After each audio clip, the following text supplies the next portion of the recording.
What's going on, man? Welcome back to the basement.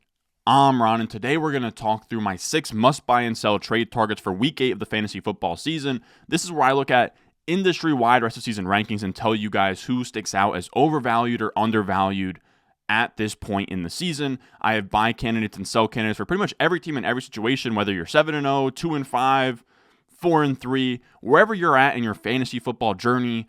I have a trade target for you. So with that being said, if you enjoyed, make sure down below, subscribe, leave a like. Let's go.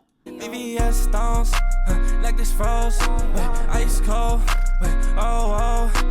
ice around my body like I'm frozen. She gonna let me. And I want to start off with the sells first, because I'll tell you the players that I'm selling, and then we'll get to the buys, and then I'll show you real trade scenarios where I have the players, what they actually are getting traded for in real leagues, and then also kind of throw in one of these sells as like, this is what I would be selling this player for. So first up, we have Alvin Kamara as a sell here. And this one is pretty obvious, but it seems like the market hasn't fully responded. Now, of course, this is not a slight towards at Peaked in High School over on Twitter. He does great work. He comes out with a trade value chart based off of like Reddit polling every single week. And Alvin Kamara here, despite trending down by minus 17.5 trade value points, he is still the RB6 rest of season. For me, he's my RB13. I would have him below every single running back on this list. And of course, if you want my rest of season rankings for these trades, that can be found over on patreon.com/Ron Stewart. You can find the description or the comment section down below, along with like weekly rankings, rest of season, waiver wire articles, all of that good stuff. And now, why am I selling Kamara? Well, first of all, the situation with the Saints has completely changed here, right? We have Olave is banged up. You have Rashid Shaheed out for the year. Carr is banged up. Like 3 of their 5 Week 1 starters on the O-line is banged up. They just got killed by the Broncos on primetime. And to me, a lot of that goodwill they built up by killing the Panthers and killing the Cowboys in the first 2 weeks is still carrying over to now, where Kamara and the name value is being valued as an RB1, and I would be selling on that because, again, the offense is struggling, and then you also have him fighting through a broken hand, which I guess is fine. Like, he's still playing through it, but it is resulting in less snaps. We have Kendre Miller finally emerging here, and it wasn't just a garbage time thing. Kendre Miller was involved early and in the middle parts of this game. You can see here from the utilization report over at Fantasy Life, he goes from 48% of the snaps in Week 1, but that's because they killed the Panthers, and then he never really dipped below 60% until Week 7, where he's banged up. Kendre Miller's playing, the game gets out of hand, and Kamara's whole fantasy appeal is that monster volume where he's getting, 6+ targets per game. He's getting 60% of the snaps, and he's just getting a massive, massive workload. If that's no longer in the cards and we can sell him for RB1 value, we absolutely should. Now, moving on from that, our next sell is Isiah Pacheco. Now, this seems like a weird one, right? Because he got hurt early in the year. He's probably been dropped in some leagues. It really depends on your league with Isiah Pacheco. There could be somebody holding on to him, hoping that he's an RB1 when he comes back, and I would be selling on that hope here. And I look at, where he ranks on these trade value charts. This is from the fantasy calc that we use for the trade examples. He's valued as a top 24 running back. He is RB20 rest of season ahead of J.K. Dobbins, ahead of Kareem Hunt, ahead of Tony Pollard, ahead of Etienne, Chuba Hubbard, Javonte Williams. To me, that's just far too rich. This is a brutal injury that he had. I don't think people are really fully stomaching the injury that he had, where he had a fibula fracture, he had ligament damage. This is a tweet from September 22nd from Jeff Mueller here. It was ligament damage. It was a fibula fracture. He required a plate, 7 screws, a tightrope procedure, and the timeline is like 6 to 8 weeks, which is fine, but there's a risk of efficiency dip similar to Tony Pollard. And then Mark Andrews also had the same surgery last year, and he's yet to really be himself until I guess like the last 2 weeks, I guess. Even still, he's not the Mark Andrews we know him as. So you have a lot of hurdles to clear here, right? Where he's on track to be back. They're thinking, this is from Deepak Chona here, weeks 10, 11 return, project rapid ramp up and moderate dip. So he'll be back week 10, 11. It's week 8 now. So you still have week 8, 9, and then like maybe week 10, maybe he comes back week 11. And then even then, he might not have the efficiency he once had. We saw it with Tony Pollard last year where he's just completely zapped of everything, even though he was in a good Dallas offense. We can see the same thing with Pacheco.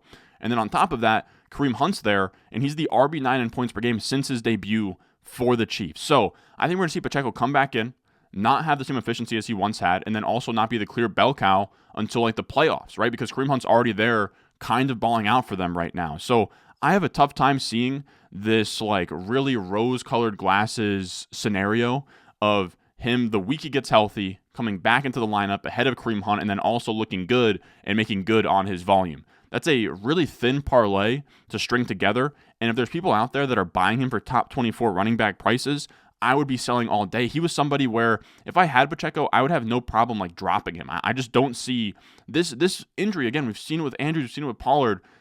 This tightrope stuff is no joke. You're not just going to come back in the same season and be the same guy. So if I can sell, I absolutely would. Now let's get into our buys here, and we'll also talk about some potential trades as well. First up, as a buy, is Deebo Samuel. Now this is really obvious, but I do think, right, the goose egg last week, he has pneumonia. His status is up in the air for this week. He's only like the RB or the wide receiver 30-ish in points per game.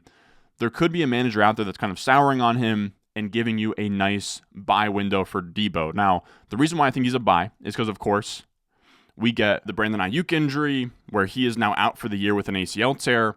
And I think that we all forget that during the summer on underdog drafts, we had a pocket of time where when the Ayuk trade rumors were really, really hot, and it seemed like he was no longer going to be a 49er, we actually saw Deebo Samuel's ADP skyrocket to like a 1-2 turn player right in this 16, 17-ish, and then even up into like the 12, 11 ADP spot as like a legitimate late first, early second type of player on underdog. And that's just kind of what we're looking at when it comes to Deebo without Ayuk. We actually have stats here from Dwayne McFarland as well, showing us that Deebo Samuel on the field without Brandon Ayuk since 2021, a 38% target share, 41% air yard share, 4.88 yards per out run. And then on top of that, Christian McCaffrey is hurt and banged up. We're going to get even more carries. So Deebo is set up here to be an absolute monster and be like a wide receiver 1 rest of the way that you can buy for probably like wide receiver 2 prices right now. So let's see. Let's go over to the trade database and actually see what he is trading for here. Now this is,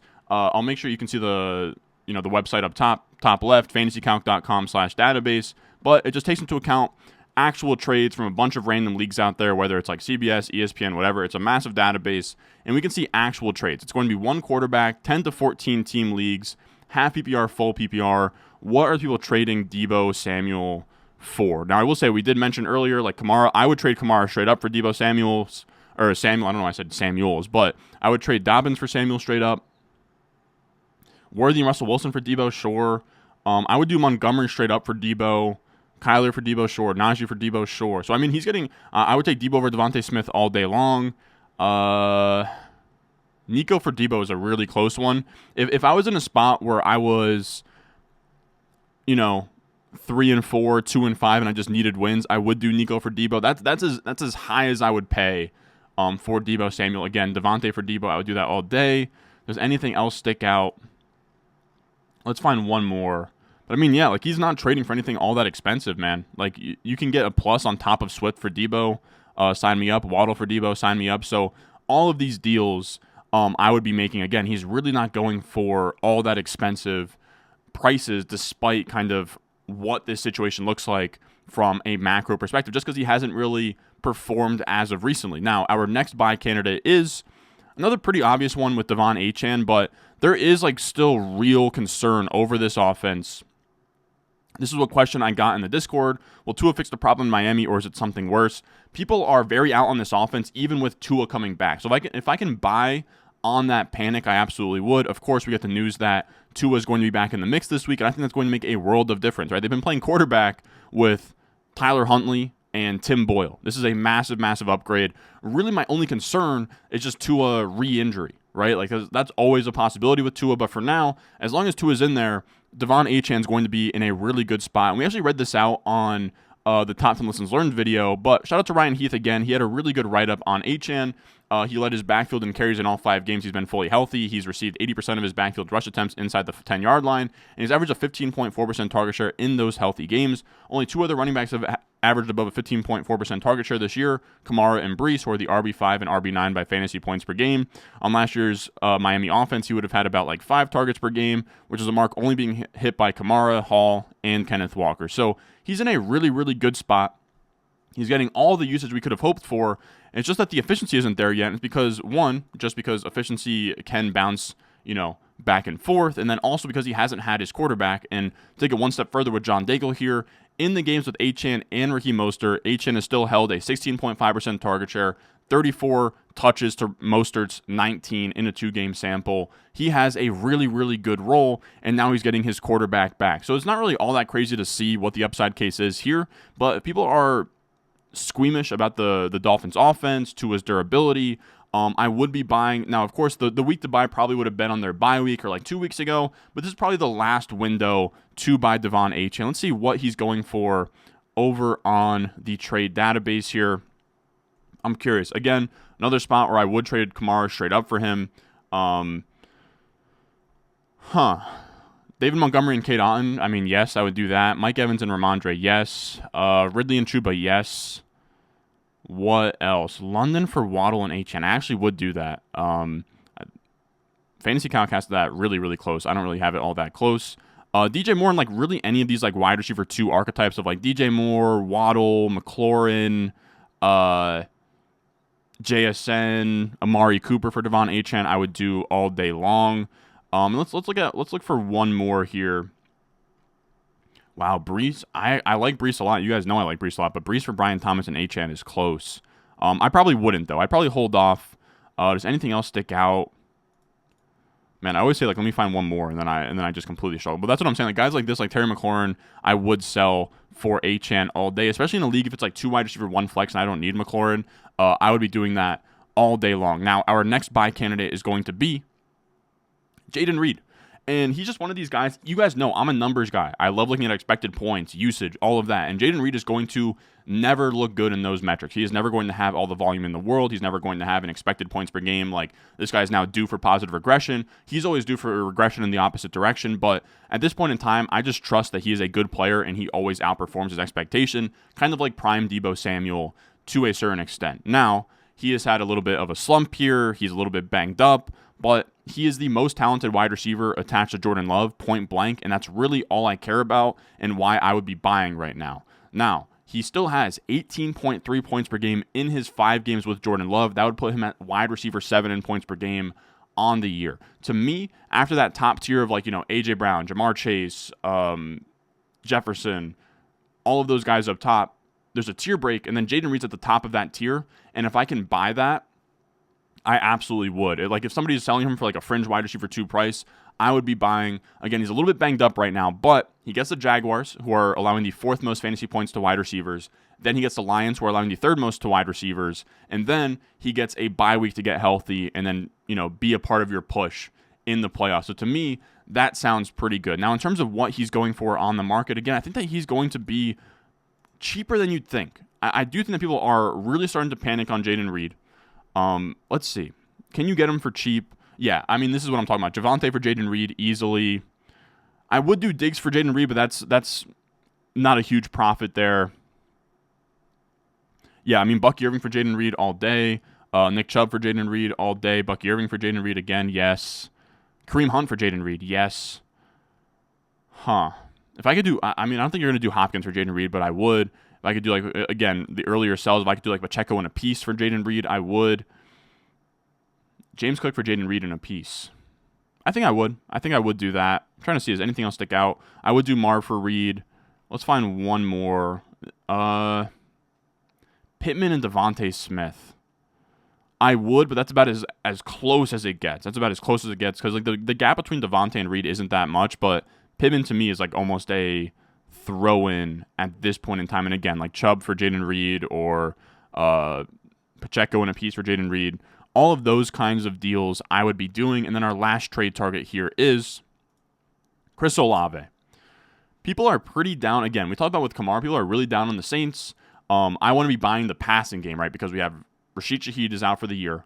This defense is regressing, and you're going to have this team coming from behind in a lot of these games where they're just not as good as they once were, and that's going to create a lot more pass attempts for Chris Olave, which was the issue in those first few games where they were, they blow out the Panthers, they blow out the Cowboys, and they just ran the ball a ton, and Olave wasn't getting the same volume we were used to. But he is still as efficient as ever. He is still as talented as ever. We look at ESPN's wide receiver score, which I think it's a decent, measure.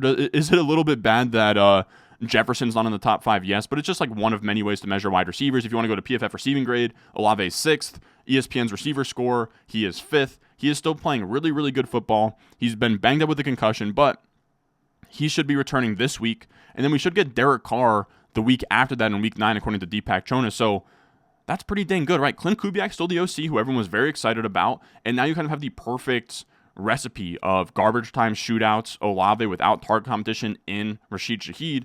And that all should work really, really well for Olave. So I think he's like the perfect buy low right now. Everybody's low on the Saints. People are low on Olave, but I think that he's in a really, really good spot to be a difference maker down the stretch. Now, in terms of what he's getting traded for, I hope you can buy low. I have to believe he's not getting, bought for anything too crazy. Tyrone Tracy and Tank Dell for Olave. Actually, I can't do that. Let's see. Ridley and Addison, I would, but that's not, anything too crazy. Ladd McConkey and Mooney for Olave, yes please. Javonte for Olave, yes please. JSN for Olave, I would. Yeah, I mean, like something like Bucky Irving and Romeo Doubs, like that's pretty crazy. Again, like a Pacheco and Romeo Doubs, I would as well. Dobbs and Shakir, yes. Pittman and Dell, probably not. Brooks for Olave, I would. I'm starting to get the feeling that I don't know that Brooks is ever going to be this league winner that even I thought he could be. So, if you're in a bad spot, like you're 3-4, 2-5, you need a win. If you want to auction off Jonathan Brooks for the highest bidder, and that highest bidder is Olave, I would be fine with that as well. Now, that is going to do it for us today. Just a quick hitter. 6 players to buy or sell. It's week 8. Things are fully in action here. Again, if you want to use my rest of season rankings for your trades this week or just in any week moving forward, what we have Friday, Saturday, then Sunday morning to get a trade done if you need to. Those are my 6 favorite targets. You can find my rest of season rankings over on the Patreon, patreon.com/Ron Stewart. That is where you're going to find, like, if you want to see, what wide receivers do I have ranked below Olave, right? So you can see, okay, well, this guy's offering me Olave straight up for my wide receiver. What does Ron think about that? That'll be on there, patreon.com/Ron Stewart. Again, my rest of season rankings, my weekly rankings, that'll be updated Sunday morning, and then also my waiver wire article every single week. So as always, if you can't support there, just leave a like, subscribe, and I will see you guys in the next one.